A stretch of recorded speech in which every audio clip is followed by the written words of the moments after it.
Samantala, bentahan naman ng mga bilog na prutas sa Dagupan City, unti-unti nang sumisigla. Para sa detalye, panoorin sa ulat ni Idol Aaron Navelgas.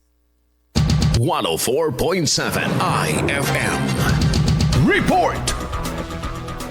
Unti-unti nang sumisigla ang bentahan ng mga prutas sa Malimgas Public Market sa Dagupan City. Bida sa mga pwesto at bangketa ngayon ang mga bilog na prutas na isa sa mga inihahanda tuwing papalapit ang bagong taon. Isa nga sa mga tradisyonal na ginagawa ng mga Pilipino tuwing holiday season ang paghahanda ng mga bilog na prutas na sumisimbolo sa kasaganaan at swerte sa pagsapit ng bagong taon. Kabilang sa mga patok na prutas ang pakwan na nasa 150 hanggang 250 ang kada piraso, ang kiat-kiat na 100 pesos ang isang kilo, ang longgan na 200 pesos kada kilo, at ang ubas na 200 pesos per kilo ang seedless at 120 pesos naman sa may buto.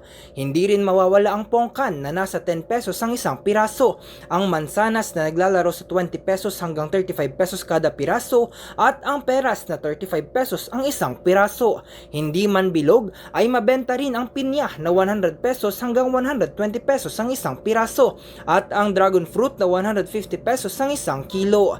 Ayon kay Aling Mercedes Mabahin, isang tendera, wala naman umanong masama sa paniniwala sa swerte ng mga bilog na prutas, lalo na tradisyon na ito ng mga Pilipino. Aniya, hindi mahalaga na maraming maihanda, basta mayroon lamang laman ang hapag sa pagsalubong ng bagong taon. Kahit papano, kahit isa-isa lang, basta mayroon para pampabinas ng bagong taon. Inaasahan naman ng mga manlalako na lalakas pang bentahan ng mga prutas habang papalapit ang bisperas ng bagong taon. Kasama mo sa IFM News Dagupan, Idol Aaron Navelgas, Tatak IFM. IFM News. IFM News. IFM News.